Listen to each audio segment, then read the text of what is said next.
जय राधा माधव कुंज बिहारी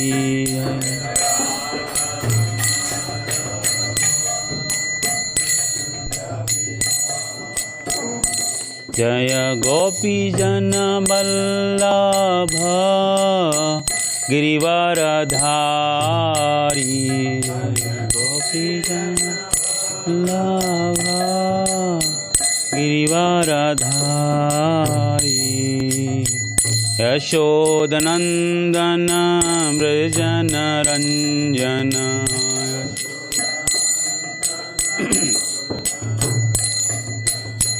यशोदनंदन व्रजन रंजन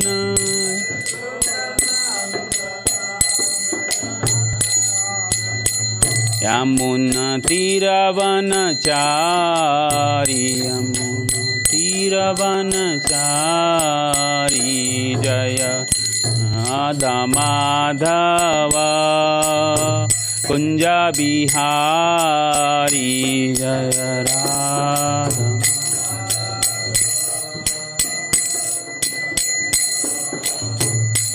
जय राधा माधव कुंज बिहारी जय राधा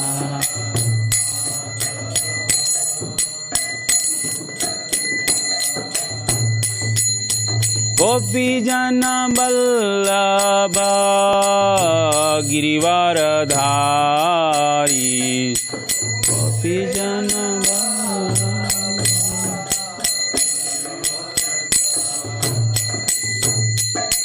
यशोदानंदन व्रज जन रंजन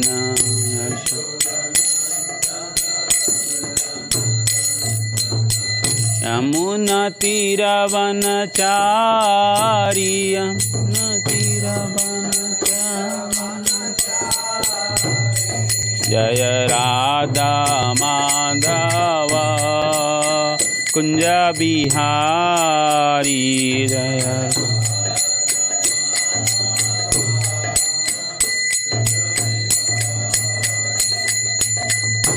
हरे कृष्णा कृष्णा कृष्णा हरे हरे हरे राम राम राम हरे हरे हरे कृष्णा कृष्णा कृष्णा हरे हरे हरे राम राम हरे हरे हरे कृष्णा कृष्णा कृष्णा हरे हरे हरे राम राम राम हरे हरे हरे कृष्णा कृष्णा कृष्णा हरे हरे हरे राम राम राम हरे हरे जय राधा माधव कुंज बिहारी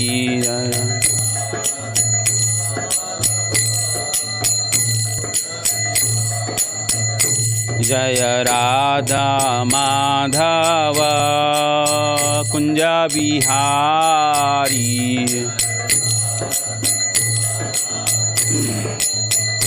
जय बिहारी।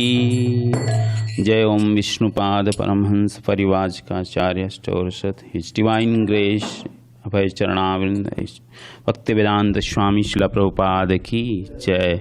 अनंत कोटि वैष्णव वृंद की जय। श्री नामाचार्य श्री हरदास ठाकुर की जय। प्रेम से कहो श्री कृष्ण चैतन्य प्रभु नित्यानंद श्री अद्वैत गदाधर श्रीवासादि गौर भक्त वृंद की जय। श्री श्री राधा कृष्ण गोप गोपीनाथ श्याम कुंड राधा कुंड गिरि गोवर्धन की जय। श्री मथुरा वृंदावन धाम की जय। श्री मायापुर क्षेत्र धाम की जय। पुरी क्षेत्र धाम की जय। जगन्नाथ स्वामी की जय।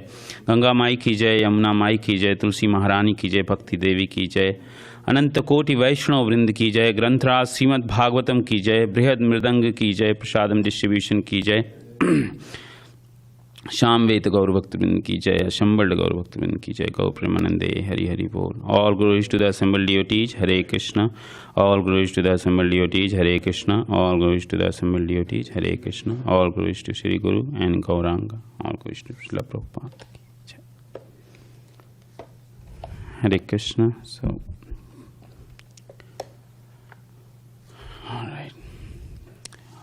ओम नमो भगवते वासुदेवाय।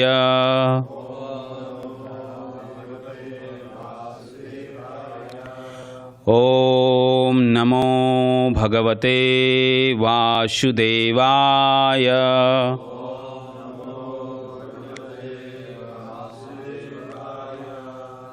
ओम नमो भगवते वासुदेवाय।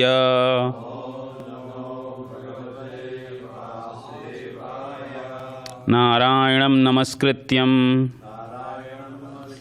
नरं चैव नरोत्तमं देवीं सरस्वतीं व्यासं ततो जयात्मुदीरये। नष्टप्रायेषु भद्रेषु नित्यं भागवत सेवया भगवते उत्तमश्लोके भक्तिर्भवति नैष्टिकी। कृष्णाय वासुदेवाय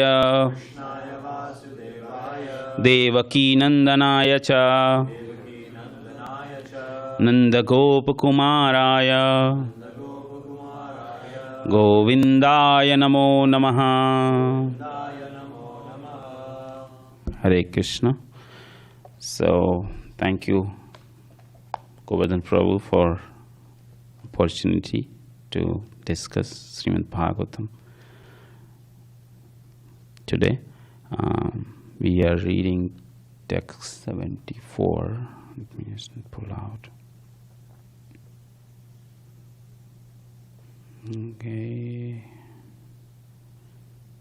All right.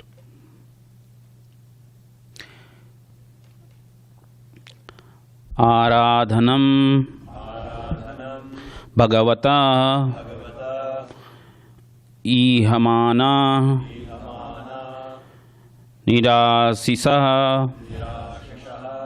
ये तु नाइच्छन्ति अपि परम ते स्वार्था कुशलः स्मृताः। आराधनं भगवतः ईहमाना निराशिषः एतु निच्छन्ति अपि परमं ते स्वार्था कुशला स्मृतः। आराधनं भगवतः ईहमाना निराशिषः एतु नेक्ष्यन्ते अपि परं ते स्वार्था कुशलः स्मृतः। आराधनं भगवतः ईहमाना निराशिषः एतु नेक्ष्यन्ते अपि परमं ते स्वार्था कुशला स्मृतः।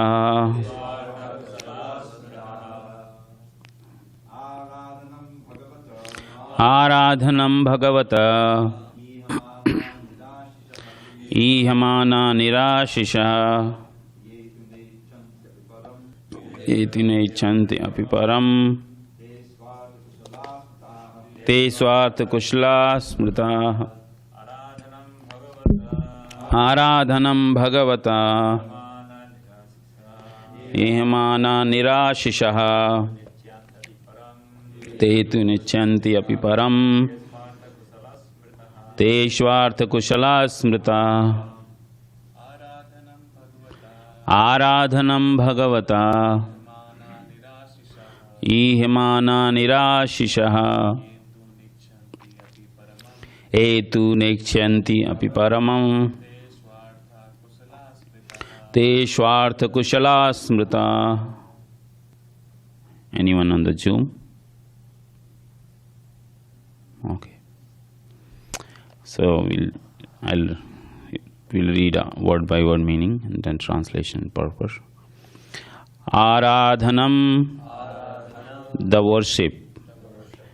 Bhagavatah, of the Supreme Personality of Godhead. Ihamana, being interested in. Nirashishaha, without material desires. Those who. Tu, indeed. Na ikshanti, do not desire. Api, even. Param, liberation. Te, they. Swartha, in their own interest. Kushalaha, expert. Smritaha, are considered. Translation and purport by His Divine Grace, Shri Bhaktivedanta Swami Srila Prabhupada. Although those who are interested only in worshipping the Supreme Personality of Godhead do not desire anything material from the Lord and do not even want liberation, Lord Krishna fulfills all their desires. Purport. When Dhruva Mahārāja saw Lord Viṣṇu, he declined to take any benediction from him, for he was fully satisfied by seeing the Lord. Nevertheless, the Lord is so kind that because Dhruva Mahārāja in the beginning had desired a kingdom greater than his father's, he was promoted to Dhruvaloka, the best planet in the universe. Therefore, in the Shastra it is said, Akama sarva kamo va moksha kama udaridhi tibrena bhakti yogena yajeta purusham param. Quote. A person who has broader intelligence, whether he is full of material desire, free from material desires, or desiring liberation, must by all means worship the Supreme Whole, the Personality of Godhead, unquote, Srimad Bhagavatam, 2nd Canto, 3rd Chapter, 10th verse. One should engage in devotional service. One should engage in full devotional service. Then, even though he has no desire, whatever desire he previously had can all be fulfilled simply by his worship of the Lord. The actual devotee does not desire even liberation. Anya vijarasata shunyam. Bhakti Rasamrita Sindhu, 1st Canto, 1st Chapter, 11th verse. The Lord, however, fulfills the desires of devotee by awarding him opulence that will never be destroyed. A karmī's opulence is destroyed, but the opulence of a devotee is never destroyed. A devotee becomes more and more opulent as he increases his devotional service to the Lord. Ajñānatimirandhasya jnānāñjana shalakaya Chacchurupurmilitam yena tasmai Shri Gurave namaha Mukam karoti vachalam pangum langhayate girim Tava kripatamaham bande Shri Guru dīnataranam Vāṅcā kalpatarubhasya ca kripa sindhuvyeva ca Patitānām pāvanebhyo vaishnavyo namo namaha Jai Shri Krishna Chaitanya Prabhu Nityananda Sri Advaita Gadadhara Shivashadi Gaura Bhakta Vrinda Hare Krishna Krishna Krishna Hare Hare Hare Rama Rama Rama Hare Hare. Hare Krishna. And first of all, I beg forgiveness for any pronunciation, speaking, or anything I'm going to speak. Doesn't make sense. So, the last line in the purport. A devotee becomes more and more opulent as he increases his devotional service to the Lord. But I don't see devotees are very rich as per opulence, right? Like we don't have a lot of money, car, or house. We like beggars, people call beggars. And on the street we have few clothes, few items, maybe in a bag, everything can fit, anytime, move anywhere. So what is that opulence, right? We will discuss. And so, so in this episode, as we've been hearing in Srimad Bhagavatam, in the life of Kashyapa Muni and Titi, very exalted devotees in totally different planet, and they are going through this, and it's actually very high level affairs than what we can understand. It's in heavenly planets, Indra and Kashyapa and Diti, and very strict vows which Kashyapa Muni gave to his wife to follow to get a son who can kill Indra. So killing affair going on. People are envious everywhere, and they want to lord over the material nature in indirect way, but essentially they want to become a lord or control everyone. So this controlling tendency. And so I want to go a little bit back into Diti's and Kashyapa Muni's life. So this is not the first time it is happening with her. So she previously desired same situation. She wanted a son, and in the evening they planned for the son, and then they had Hiranyakashipu, and they were born. And then there was Samudra Manthan, and in that Mohini, Lord Krishna, Lord Viṣṇu, he came as a Mohini, and she kind of confused demons to not get nectar, and then Suras became powerful because he fed nectar to the Suras. And then Diti was very sad because then her sons were kind of destroyed. So she again took a vow, second one, to get a son who can kill Indra, so that if you kill a king, then you are okay because essentially if you king, nowadays if president is king, you can elect a new president. But Vedic times, if you go to arrest a king or kill a king, then you are owner of the whole kingdom. You don't have to go and fight with every person to win the kingdom. One person enough, right? So that was the intention, and see, and as you've been hearing that the condition was that Kashyapa Muni expertly put this condition that if you break the vow, then you will have a son who will be friend to Indra. So that is wonderful. But Indra doesn't believe it, went ahead and tried to kill the fetus and cut it to 7 pieces, 7 into 7 again. He was not maybe happy. Okay, it's still 7, so want to chop it better. And not knowing that the devotional service is so powerful, even perform unknowingly, or as we read in this verse, with some desires, it's still so potent that it works, right? I was somewhere, listening. Prabhupada says that it's like somarasa. So if you take a somarasa, you mixed with anything else, the potency of the somarasa still remains. It doesn't go away, right? It's not like we take sugar or milk, mixed with water, and you add more water, it will get, some way no sugar taste. But the purity of in this world also we see material. Somarasa is a part of material world. It's a heavenly planet. It's like their nectar, their bar, their wine. The demigods enjoy it. And so the couple of questions I came through and wanted to discuss that. If we read again this translation, although those who are interested only in worshipping the Supreme Personality of Godhead do not desire anything material from the Lord and do not even want liberation, Lord Krishna fulfills all their desires. So why is that? It's like we go to Krishna and we don't ask for anything now, because we are in bhakti.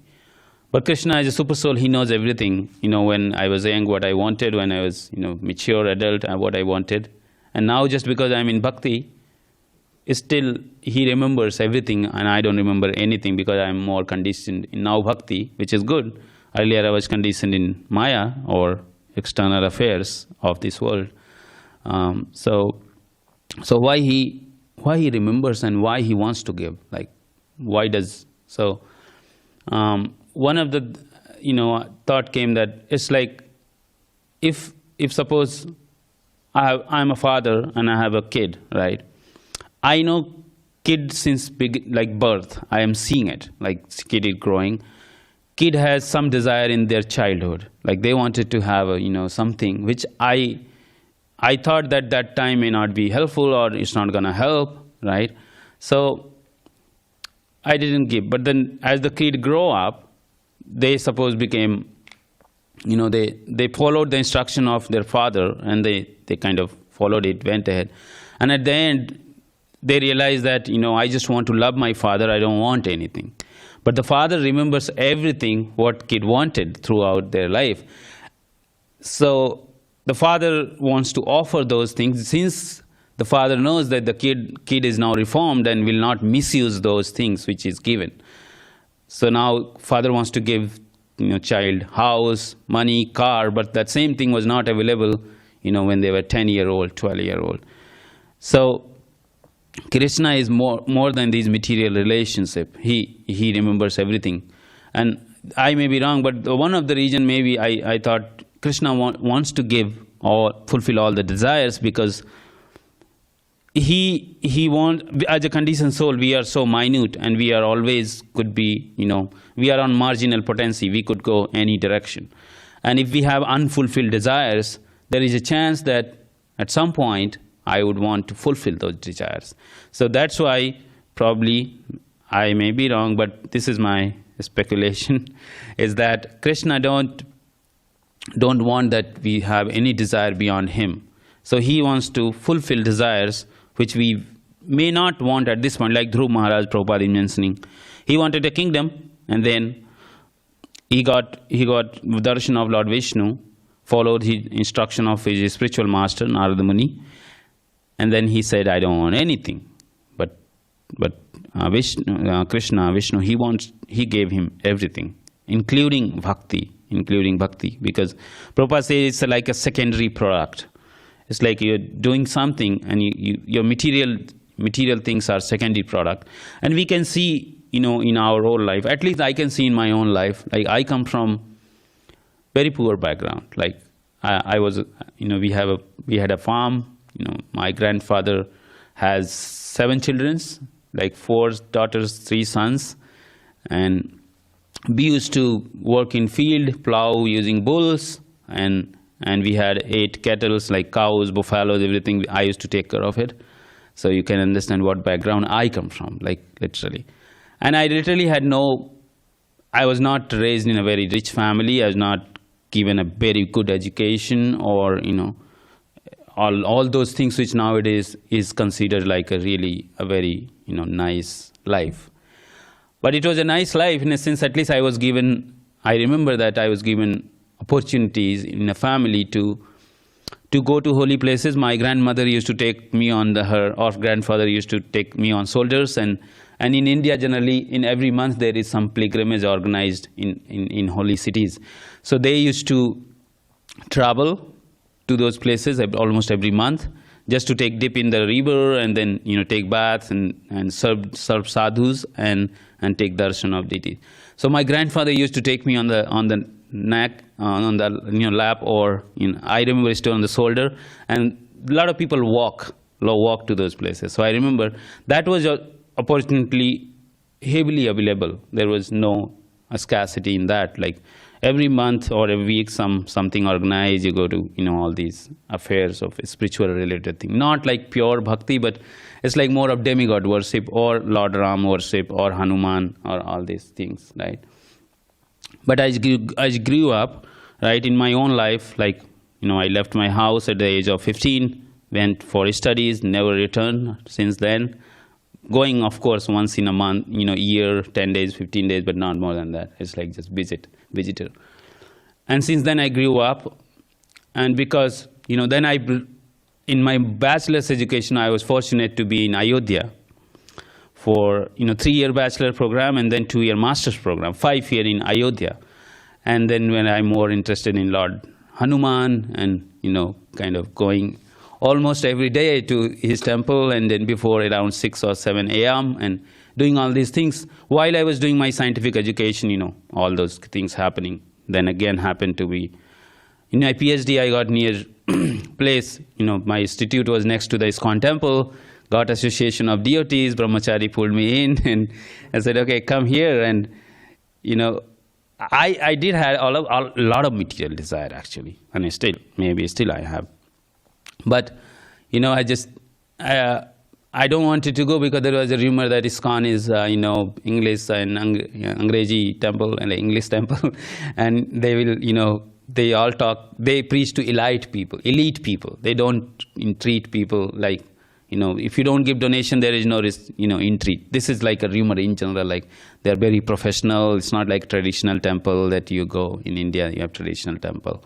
It's open and it's just not a lot of restrictions. So I went, brahmachari pulled me in, and what he did, still I remember, like, he just offered me prasadam, nothing else, no preaching, nothing asking for it. He used to keep Mahaprasad for me every day and till evening, afternoon of offering, Rajbhog, and give me and feed me in his ashram almost a month, about every day. And I didn't understood what was going on. I was just going with the flow and not asking any question or anything. And then a youth program, while I was doing my PhD, like doing doctorate, doing all the research, but not having any faith of very deep faith of this process. Like here, Diti doesn't have a lot of faith in the outcome. She has a faith that she wanted a child who can kill Indra, and now she has a faith in her husband, Kashyap's instructions, so she took it. She followed the vow, halfway through, break the vow, now got bigger than one. It's got 49 children than one. And they're all demigods, not demons, right? It's like exactly opposite. So and since then, a lot of things happen. Now at least my next generation will not have to go through, and with the mercy of devotees and Guru and Srila Prabhupada, while I'm trying to do my own material responsibilities, doing all my job and everything, I do see this example kind of flowing that Krishna fulfills all desires, even if we don't want all those things which we wanted. And all of us, if we can experience those, if we can remember those small things, those desires get fulfilled automatically. Prabhupada used word automatically a lot of time in his purpose. It's like automatic. It's like nowadays automatic cars, automatic phones, like a lot of things getting automated, right? But bhakti process is very, very much automated if we follow it. Like in any automation thing you build, what do you have? You have a clear set of instructions to be followed. No deviation should happen. That's automation. If anything, another thing that you should have different paths. Like if this doesn't work, try this. This doesn't work, try this. This doesn't work, try this. This is how automation works. And you have inbuilt troubleshooting in that. Like if something doesn't work, you try this, and at the end you get end result. Similarly, in bhakti process, we have set of instruction. There is someone who created So in our case, in Vaishnava tradition, we follow Krishna and his instruction in Bhagavad Gita and Bhagavatam. And from day one, Prabhupada says, Krishna consciousness, from day one, you are in direct contact with pure bhakti. So this is very powerful. Then, indirect ways of worshipping Krishna. And while doing this, we have rules and regulation. And if we follow, and we try to follow. We don't have to even perfect it. We just try our sincere attempt to follow. We may not be perfect. It's like you are driving on an expressway. You have to go to Los Angeles. You have a car, best road. Now, I may not be best driver on that car because I really may not be, I cannot drive super speed. I may be going slow. But I have a best car, best highway, road, and the goal where I have to go. Same thing in our devotional life here, that we have Krishna consciousness, we have rules and regulation, we have a goal to achieve Krishna prema at the end. And we may not be perfect. Like in Dhiti's case, she couldn't perfect it. But even we may be going slow, we may be going, diverting here and there. But since the car is perfect, the goal is perfect, at some point in life, we will reach the perfection. That's the promise Krishna gave, right?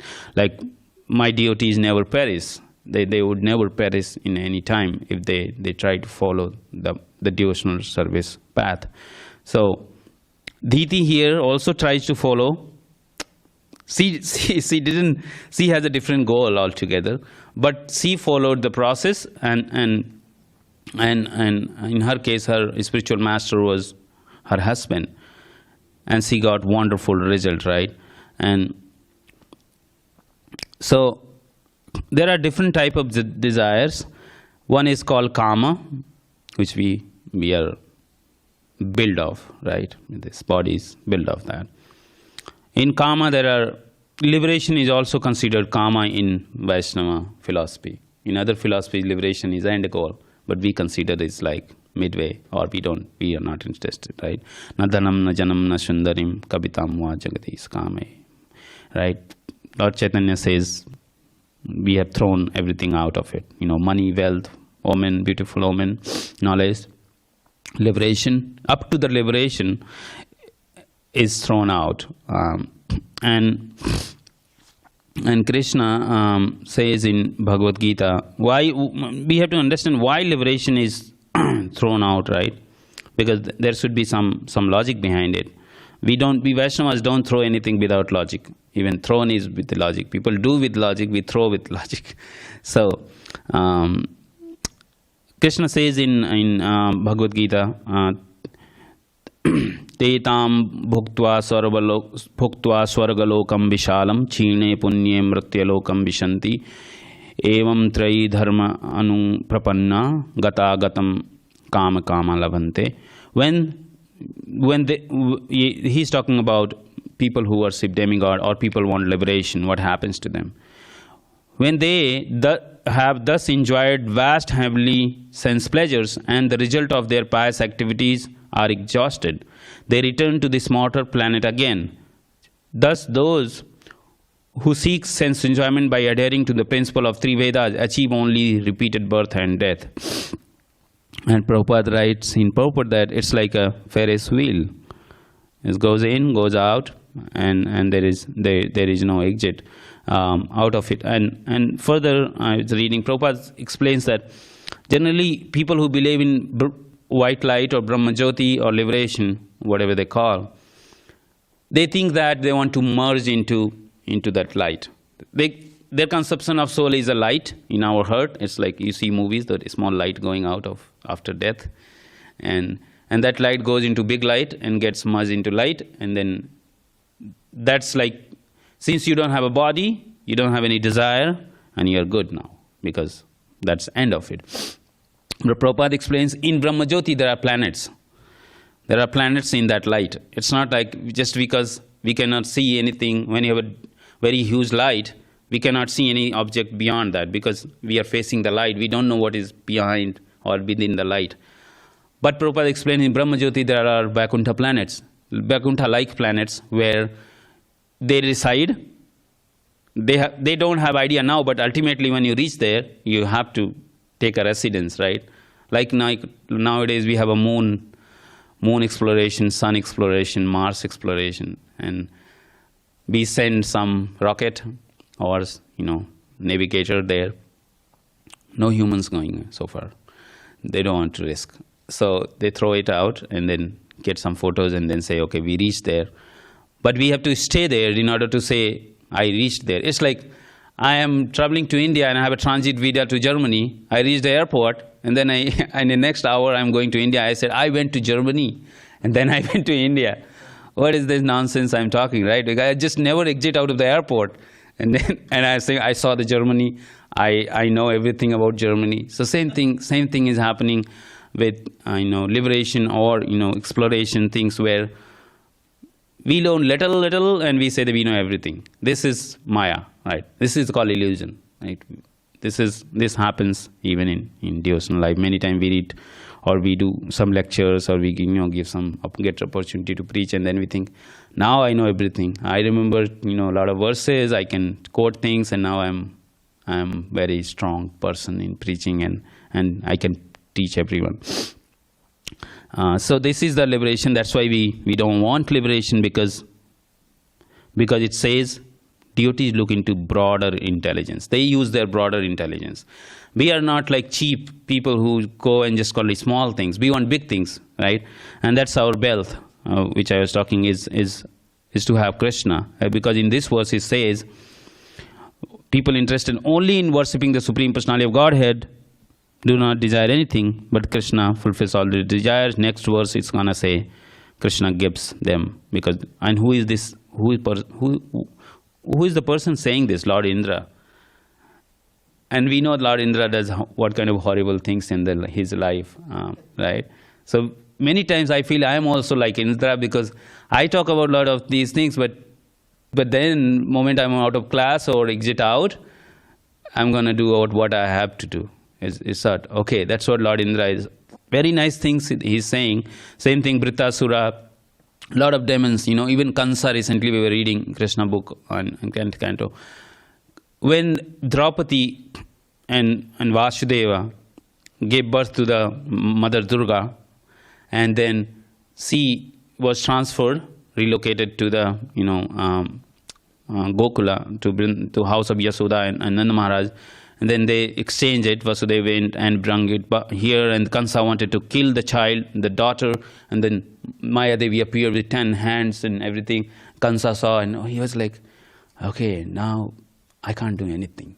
Because he knew that I can be killed by this Maya Devi. Why Viṣṇu will come to me, kill me. And he immediately, if you read Srimad Bhagavatam there, he becomes so humble. He was talking about karmas, concept of karmas, all these philosophies that, no, don't worry, my sister. It's not my fault. It's not your fault. These children has their own past and they are suffered. I didn't do anything. I just I was an instrument to kill them, but please forgive me. And I am good person because I'm talking all these philosophies, right? And devotees are so nice that if they forgive immediately. Think of if somebody kills 6 of your children, how you going to forgive in a moment, like everything, right? And that's where the concept of faith in Krishna comes, right? Not in Diti's case, but in general, deities like Arjuna gave up. He doesn't wanted to kill his parent, family member, kins, and everyone.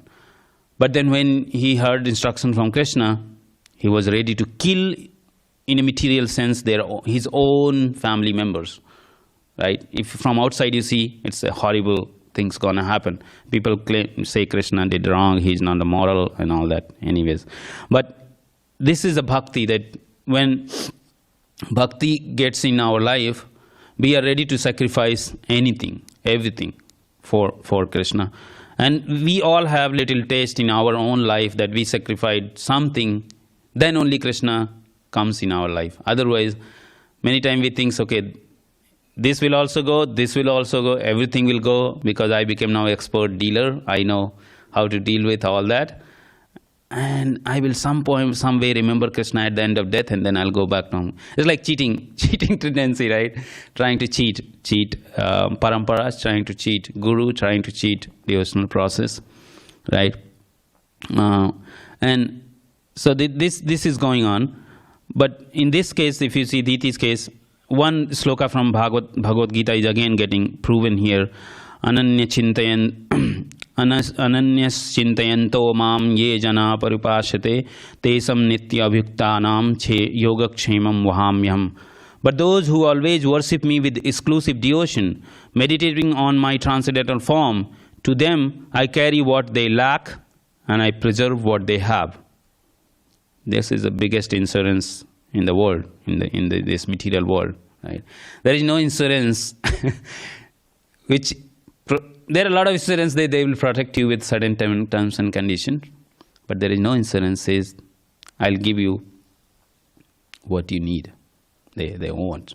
Then you add up more insurance. Like it's like change of policy. You want more? You want tows? You want full insurance, full coverage on your car? Then you pay this much. If you want no towing on the highway, then you give this much, right? So but this Krishna Bhakti, Krishna consciousness, directly Krishna saying, Yogakshemam vahamyam, right? Because he knows that if he doesn't give this insurance to the people of the Kali Yuga, they may not get interested in bhakti, because we are very much traders. Like we want to trade and think everything from the point of view of, how what I'm getting out of it. So Krishna gives everything, all the promise here, and he says that only thing that always worship me with exclusive devotion. Okay, one can worship Krishna. A lot of people worship Krishna, but exclusive? No. Then if you have 100 people and say, okay, you want to worship Krishna, they will say yes. Say exclusive? No, I want to go to Lord Shiva. I have my own family tradition and I have so many things. I don't want. Even Prabhupada saying up to the point of Lord Rama, a lot of devotees, I'm going to say this, but no offense to anyone, but a lot of devotees think that Krishna and Ram is same, identical. But Prabhupada said it's not. Krishna is above Lord Ram. He is the Supreme Personality. It's like Vice President and President are same. No. President is President, Vice President is Vice President. Let's put it that way, right? So, a lot of devotees think that, after Prabhupada left and a lot of expansion happened while talking to people, they have attachment for Lord Ram, but when it comes to Krishna, it becomes, because you cannot have loving two people at the same time. It's like cheating both the people. Exclusive means exclusive. It's like exclusive for you means, we understand meaning of exclusive. There is no confusion. But when it comes to saying, following this exclusive devotion, many times we as devotees, I think it's gonna at least lot of time, take more lot of bhakti, lot of mercy from Guru and Shastra and sadhus to reach to the point. Then only we will able to get second point. To them I carry what they lack and preserve what they have. And a lot of time I feel like, what is this exclusive bhakti, like prema bhakti, right? Prabhupada said one should feel happy only by experiencing the happiness of Supreme Personality of Godhead, Lord Krishna. So how can I feel happy in happiness of, suppose for example Tyler Prabhu? How can I feel happiness when he is happy? This world, we know, Prabhupada further says that there is this partial manifestation, that altruism, philanthropy, socialism, communism, this is partial manifestation of same original feeling. People, best example is loving cats and dogs. People express the same thing. They feel happy when that dog is dancing or dog is doing night activity, or our own children, when they're doing something nice or learning something, we feel happy. When they are laughing, we laugh, right? This is a material concept. Laugh with others, you feel the laughing and same positivity. Be positive, stay positive, all these things are there. But when it comes to, say, Krishna, no, don't want to do, right? But that's what we have Govardhan Leela. They wanted to offer to Indra. Krishna said no. They had a full faith. They went ahead with Krishna. They went through a lot of trouble, which was a happiness for them. 7 days with Krishna under the under quarantine. We experienced 2-year quarantine. For them, it's 7 days. They were happy. And in this karmī's opulence is destroyed, but the opulence of devotees is never destroyed. Is that Krishna says in Bhagavad Gita that even if you're not able to complete the journey, you restart it, right? But in suppose if I'm doing my PhD thesis and I don't complete my last chapter, I will not get rewarded my PhD, like last project, right? But Bhakti, we see a lot of example in a lot of devotees. They come, go. Prabhupada speaks so many times that when he started the movement, a lot of devotees came to help. There were a lot of people who knew anything about Bhakti. They somewhere become instrument in what was going on around, right?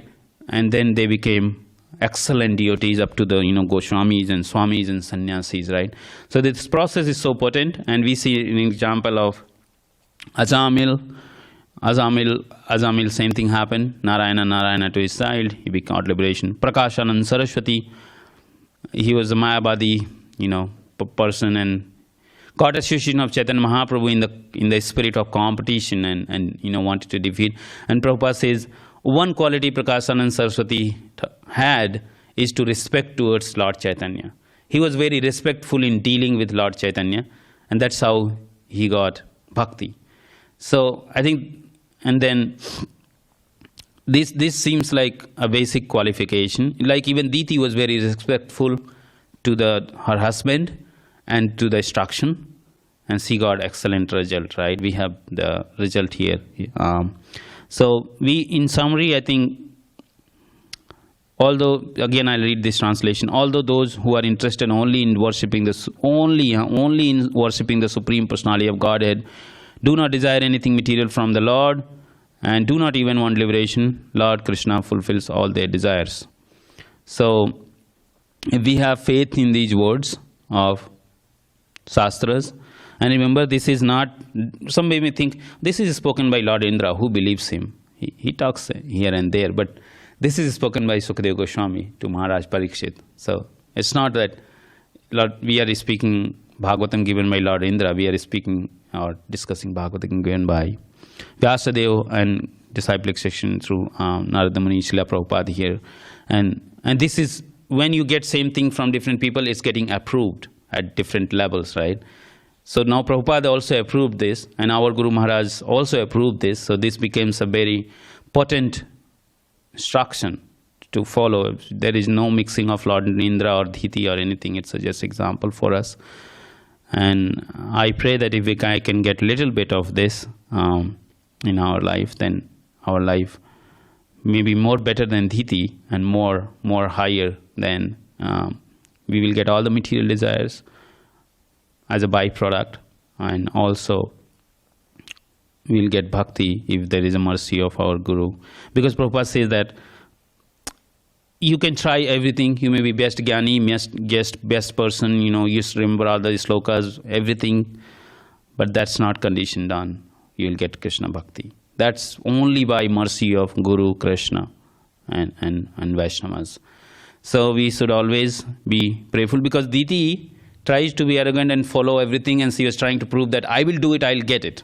So we should not get into this tendency there, because then we will fall down. Some point we will commit some mistake and things go wrong. And then we may not go back to zero, because follow this, because the path is pure, you get something out of it. But we are not, like I said, Prabhupada said it's a broader mind, duties are broader mindset. They're looking for something big, they are not looking for child and wealth and money and women, right? So I'll stop speaking here. Thank you so much for your attentive listening. We can discuss question. Hare Krishna.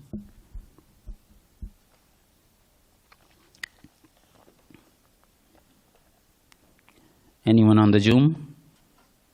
No, Wednesday. Yes, bro. Bring the mics out. Is there one mic?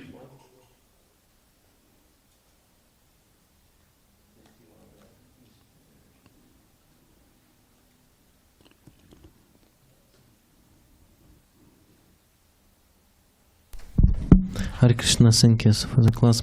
In the beginning, you mentioned that about opulence of devotees is transcendental opulence, how I understand. And I have a question: what kind of service we do if haven't this opulence? What kind of service we do to get this opulence? No, because of we have no this opulence. What? Okay, if we don't have material opulence, what kind of service? No material. Okay, spiritual opulence, then what kind of service we do? Yes. Why we can attain this opulence? Opulence, okay. We try to do something, but okay. No. Yeah. So how to, Prabhupada says that everyone has this opulence. Everyone has it. It's like, we may say that we don't want it, but we have it. It's like it's in the heart, it's dormant, right? It's like some disease, you can say, take example, it's the wrong example. But there are certain things we know, okay, I'm gonna come to this. There is not a lot of research going on microbes. That in our body there are beneficial microbes, there are harmful microbes. Harmful microbes we want to get rid of. Beneficial microbes which are helpful in your digestion, in your body, overall maintenance, people. Everybody has it, right? But we don't know what it is, how it is. A lot of things we don't care to know, right? In case of this, in our bhakti, we have it. It's dormant. Only by the mercy of our guru we can activate it. It's like the password and keyword and user ID and password is with your guru. He can just start the process. Now, there are so many activities, as you know, and the best wealth we have, I think, at this point in Kali Yuga, a lot of wealth we cannot, spiritual wealth we cannot perform, like, yajna, jnana, tapa, and all that is very hard in short life, right? Is Mahamantra.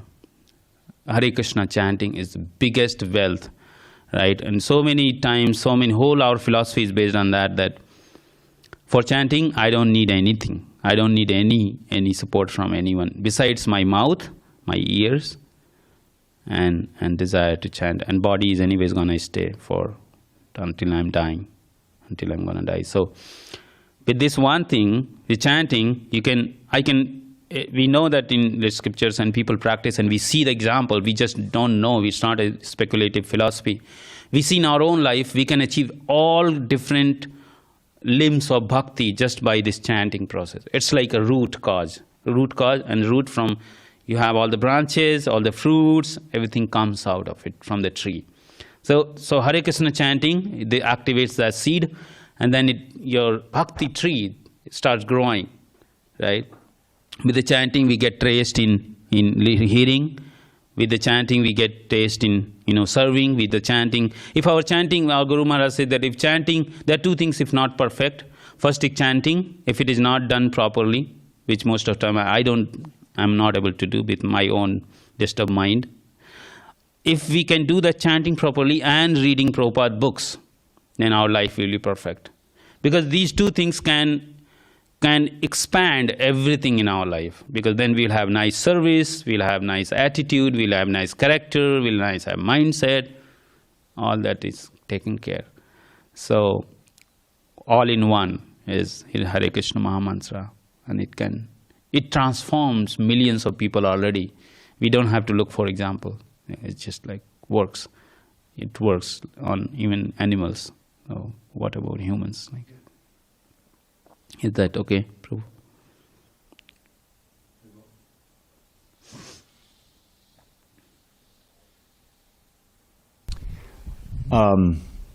Everything said was correct, but I think there's one. You talked about how the Mahamantra is our most valuable possession. But if you look at the Acharya, the writings of the Acharyas, there's praying for something more, which is the attraction to chant. And yes, beyond that.